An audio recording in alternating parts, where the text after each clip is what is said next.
Good day, everyone. Welcome to lecture number 9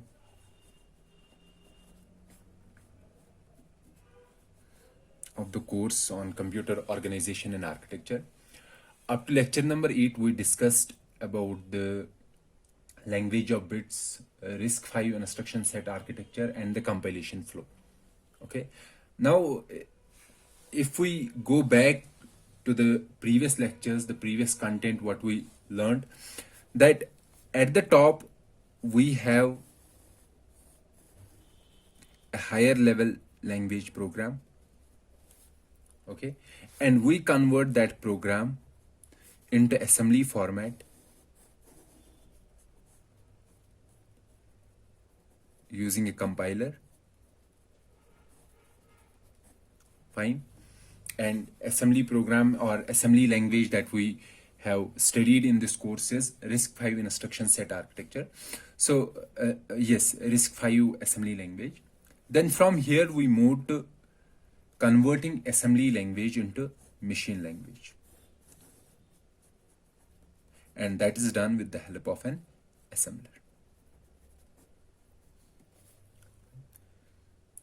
Now up to this point, if you could see that all the instructions in machine language program that we got from converting an assembly program into a machine language program using an assembler, it contains instructions that belong to RV32I instruction set architecture, RISC-V instruction set architecture.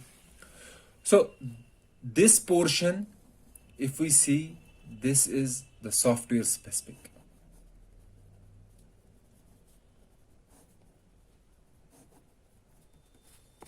Okay, and now we have to design a hardware that should be able to execute these instructions in the machine language program.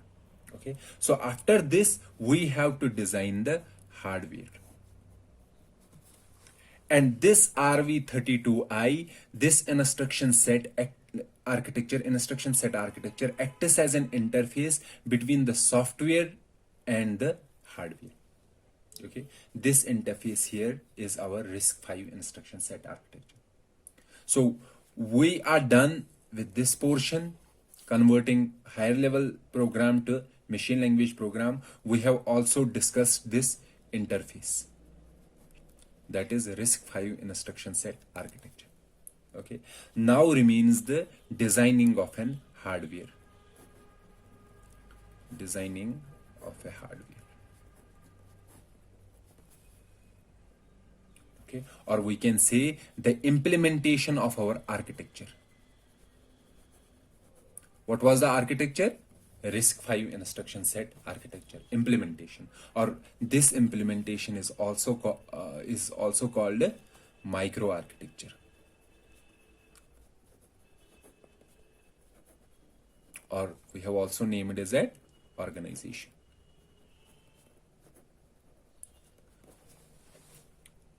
So the focus of this particular lecture and the subsequent lectures is to design the hardware for RISC-V instruction set architecture. So what is the meaning of an hardware? Hardware here means the circuit that should be able, the digital circuit that should be able to execute all the instructions that belong to the RISC-V instruction set architecture.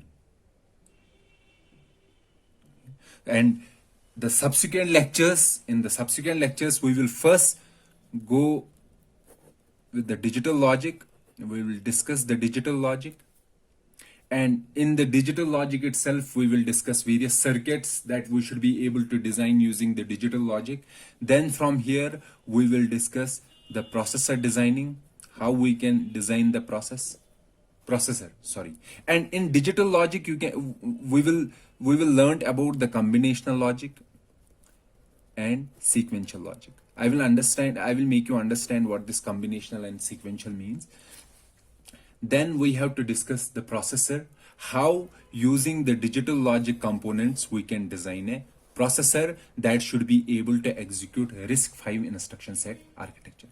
From this particular point, we will move to another portion called pipelining. So pipelining is basically making the processor, this simpler processor, much efficient. Okay, so we will discuss the pipeline. So after completing pipelining, we will discuss the memory. Okay. So for these three chapters, processor, pipelining, and memory, this digital logic is the base on which we will, this will be our base on which we will lay our other, we will carry out our other chapters. Okay, so the main aim of today's lecture will be to discuss the digital logic.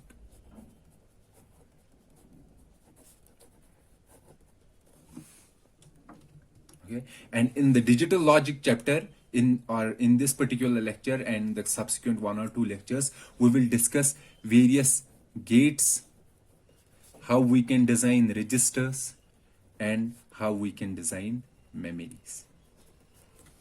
Okay, so that this particular portion will be the focus of today's lecture and subsequent 1 or 2 lectures.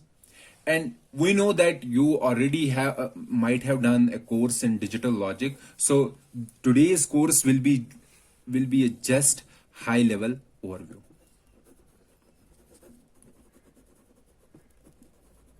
For a deeper understanding, you can take any digital logic course and you can learn that particular course in great detail. But today's lecture and subsequent 1 or 2 lectures, it will be just an overview just to understand our subsequent chapters or subsequent lectures. Okay, so let's start today's lecture number 9. And so today's video is the part A of this particular lecture. And as I said, that in this particular lecture we will start with the basic building blocks,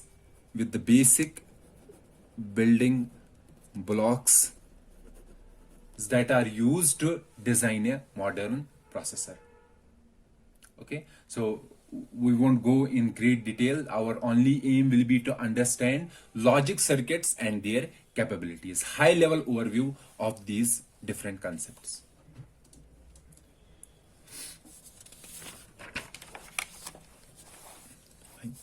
So before discussing the logic circuit, before starting the system, before starting this particular lecture, so first of all we have to understand the complete hardware design hierarchy. Okay, so here I have made the complete hardware design. So on the top you can see we have a system. So we have to design a system. What is our system here? Our system here is our processor. So we have to design a processor. Okay, and for designing a processor, we start from switching networks. Switching networks here means the switches, because the basic building block of any digital logic circuit is the switch. Switch means which can turn on and off. So using a switching network, we combine these different switches together to implement some logic. For example, A and B. If you have to implement A and B, then you can design an AND gate. Basically, AND gate is the combination of different 4 or 5 switches together to form an AND gate. So the basic building block is this switch or the switching network. From this switching network, we design our logic, we design the registers, and then we move upwards, and at the end we will have a complete processor. So if you can see that in this complete flow, in this flow graph, okay, in this design graph, in this hierarchy, we have to discuss each element separately. And the focus of today's lecture will be to discuss the switching networks. Okay, so after completing switching networks, we will move to designing of logic and designing of registers, and then we will go further up in the hierarchy, and at the top we will have our modern system. Okay, so let's start with the switching networks. So the first part of this course, part of this lecture will be to discuss about the switch, what is a switch, and how we can combine different switches together to form a network to implement the logic. So let's start with the switch.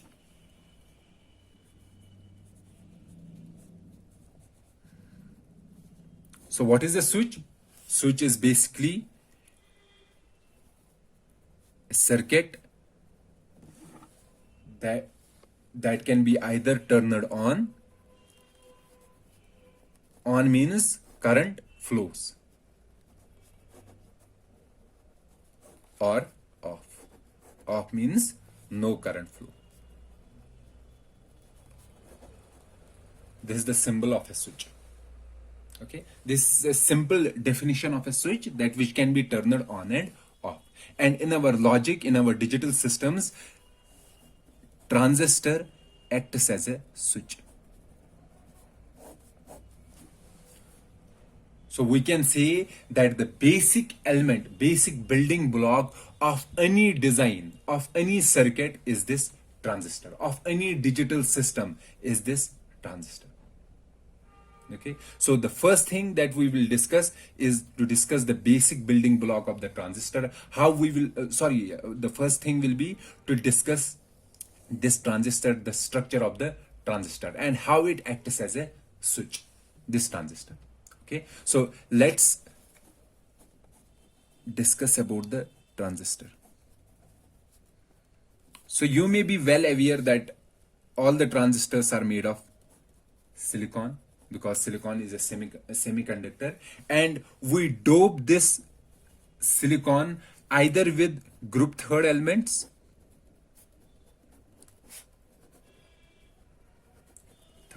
like boron, aluminum, or gallium. Okay, and by doping this group 4 element, this silicon, with group third elements, it will form a transistor which we called, or it will form a semiconductor which we called a p-type semiconductor. Okay, and by doping silicon with group 5 elements like phosphorus or arsenic, we will have an n-type semiconductor. So in p-type, holes are the majority carriers, or we say the positive charges are the majority carriers, and in n-type, electrons are the charge carriers. So this is a p-type semiconductor, this is an n-type semiconductor. P-type means when silicon is doped with group 3 elements, and when same silicon is doped with group 5 elements, we have an n-type semiconductor. And using these p-type and n-type semiconductors, we can design our transistor. Okay, so let's design a transistor.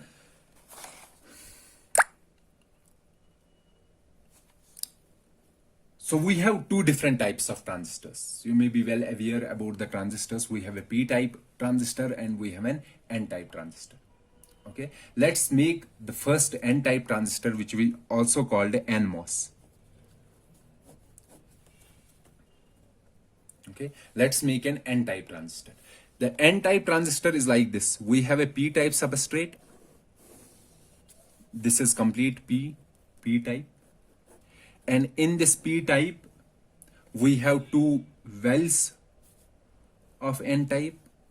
So this is n-type material here embedded, and this is n-type embedded. Okay, the remaining is all p-type. So these are n-type. These two small wells inside a p-type.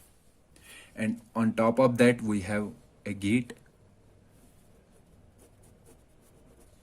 Okay, and these are the 3 terminals. This is called a source terminal. This is called a drain, and this is called the gate. Okay, now assume that we applied a positive charge at gate. So by applying a positive charge at gate, so this positive charge means it is here also. So it will repel the positive charges in p type, and it will attract the minority electrons towards itself, towards the gate. So we will have negative charges here. So after applying a strong uh, positive voltage at the gate, we will have n-type electrons here. So that means this portion, this top portion, will become an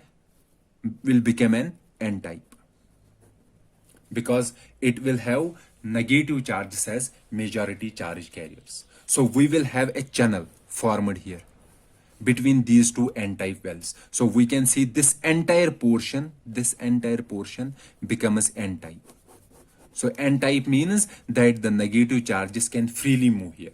So since they can freely move here, they can easily go through these terminals.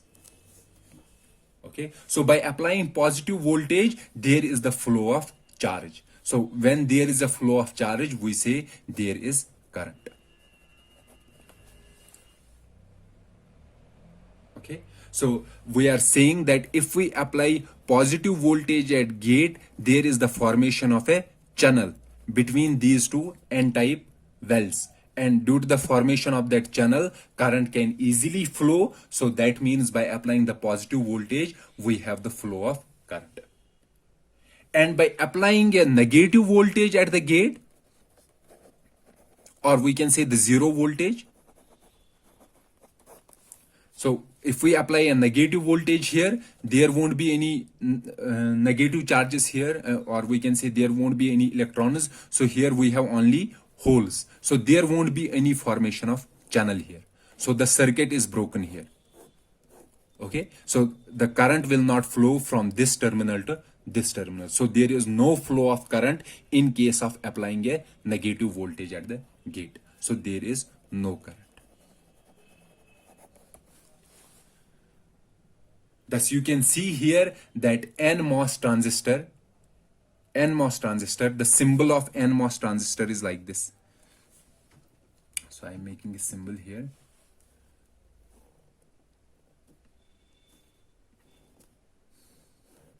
This is our drain, this is our source, and this is our gate. So thus applying a positive voltage, this is for an n-type transistor. Applying a positive voltage at the gate, it makes the transistor to conduct. So we have charge flowing, or we can say the current is simply flowing from source to drain.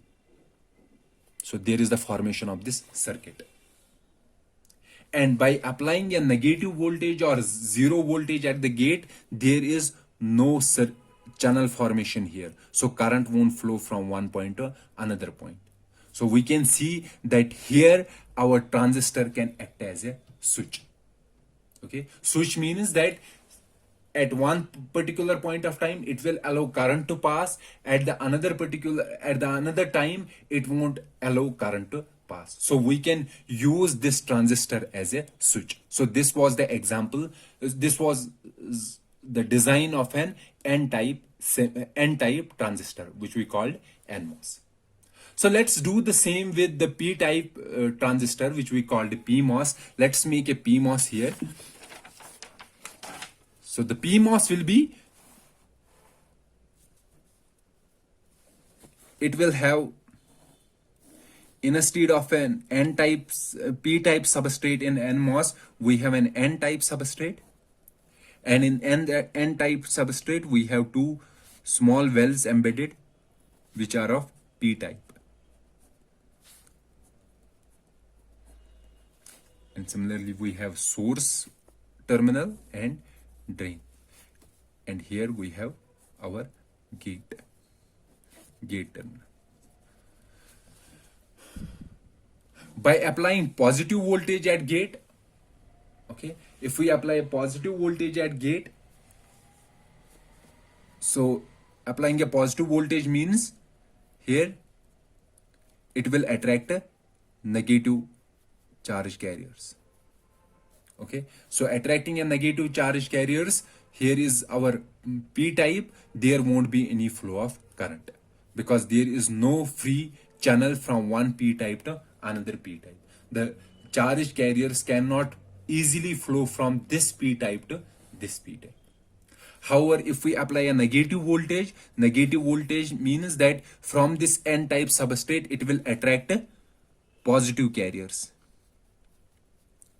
So we can see there is a formation of channel. This becomes a complete p type. Complete p type means positive chargers are the majority carriers. So the positive charges can easily flow from this point to this point, or we can see they can easily flow from one terminal to another terminal. So the flow of charge from one terminal to another terminal means there is the flow of current. Okay, so the symbol of a p-type transistor is like this. We have a drain, we have source, and we have gate.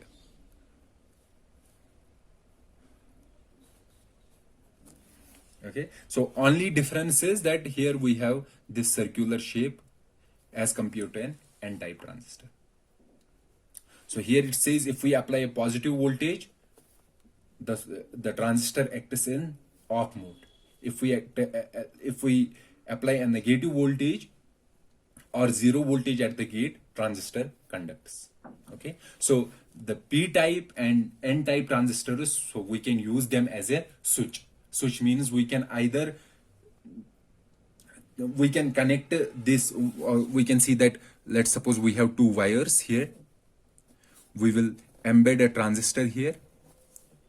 Okay, and this transistor can be turned on and off depending upon the need. For example, if we want this current to flow, then we have to keep this transistor in on state. If we want that current should not flow from point A to point B, then we should have this transistor in off state, and we can easily turn this transistor in on and off using the external voltage.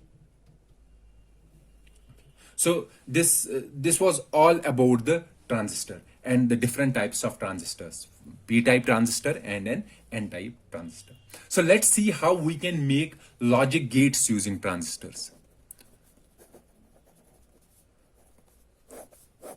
Okay, so first of all, as I said, what we did, we discussed the switch, and we said that switch is made of a transistor, and there are two different types of transistors, n-type transistor and p-type transistor. Okay, now we will see how we can combine these switches together to form a network of switches or network of transistors, and this network is then used to implement any logic. Okay, for example, let's say we want to implement NOT logic. What is a NOT logic? NOT logic means if input is A, output should be A naught. NOT logic or inverter. So we will see how we can use these switches, these transistors, basic transistors, to implement this logic, to implement an inverter. So what is the symbol of an inverter? Inverter is like this. This is the symbol of inverter. This means if input is A, output should be A naught. And this can be easily achieved using, this can be easily made using a network of switches or network of transistors. So let's use two transistors to design a NOT gate. Okay, so we have two transistors here. For example, let's say this is our one transistor. What type of transistor is this? This is n-type transistor. Okay, and let's make another transistor here.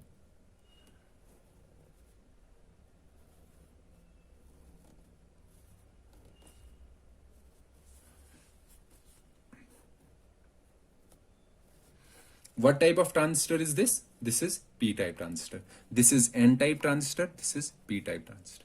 And let's see, say here we are connecting a voltage. This is a voltage source here at this terminal, at this source terminal of p-type transistor.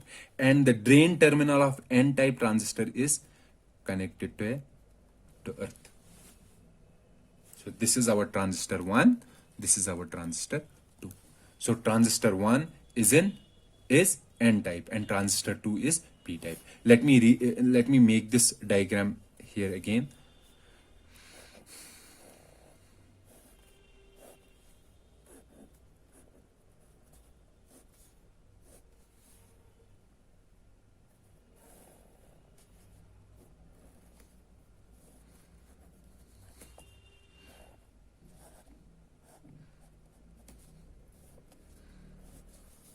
This is transistor T1, this is transistor T2.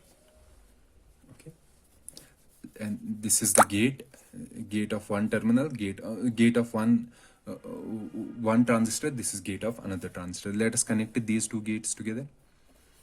Okay, and from here let's make another connection. Let's see, here we have A. Okay, this is our input, and here we will get our output, which will be A naught. Let's see this circuit is right or not. Okay, so we are saying that inverter should do, if A is 1, A naught should be 0. Or we can say A is positive voltage, A naught should be 0 voltage. If A is negative voltage, negative or 0 voltage, okay, let's say A is 0. So A has two possibilities, 1 or 0. 1 means positive voltage, 0 means 0 voltage, or we can say negative voltage. Okay, let's see what is A bar, what is the output. Let's say A is positive. When A is positive, okay, that means which transistor will conduct in case of a positive voltage? N type will conduct, N type will be an on state, and P type will be an off state. So transistor 2 will be an off state, it won't conduct. So there won't be any connection here. Okay, there won't be formation of any channel. So T2 is an off state and T1 is an on state. On state means these two are connected. These two terminals. So there is the formation of channel from source to drain. Since there is a formation of channel, okay, so this terminal is connected to ground. So whatever the voltage is here, it will become 0 because it is connected to ground. So our output will be 0. So having a positive voltage as input, output will be 0 because this terminal will get connected to the ground and ground makes its voltage as 0. So the output will be 0. Now if input is 0 voltage or negative voltage, 0 at the time of a negative voltage or 0 voltage, N type will be an off state and P type will be an on state. So transistor T1 will be an off state. That means there is no formation of circuit here. No current will flow from this point to this point. Okay. However, transistor 2 will be an on state. On state means these two are connected with each other. So there is a formation of channel. What is the voltage here? VCC. Since voltage here, we have some voltage applied, the same voltage will be here also. Same voltage, the voltage at this terminal, this source terminal will be same here. So at output, we have the voltage is VCC. Or we can say when input is 0, output is some voltage. Some voltage means 1. Okay. So we can see that this switching network acts as an inverter. When A is positive or A is some voltage, applying some voltage, positive voltage, the output is 0. If the input voltage is 0 or negative, the output is some voltage, or we can say the positive voltage, that means the output is 1. So we can use transistors to design a NOT gate or NOT logic or an inverter. Likewise, we can use NOT gates to design AND gate, to design OR gate, to design NAND gate, to design NOR gates. So all these gates can be designed using our basic switch elements or our basic transistors. So combining transistors together in the form of a network, they can be used to implement any logic. Here we have discussed one logic that was related to NOT logic. So you can use similar methods to design AND gate, OR gate, NAND gate, and NOR gate. So this is your assignment to design AND, OR, NAND, and NOR gate using the basic switch element or using the transistors. Okay, so we up to this point, if we see that we are done with this portion, we have discussed the switches and the switch networks, and using the switch networks, as I said, we can design the logic. Okay, so that will be the focus of our next lecture. Let's meet in next lecture. Till then, goodbye.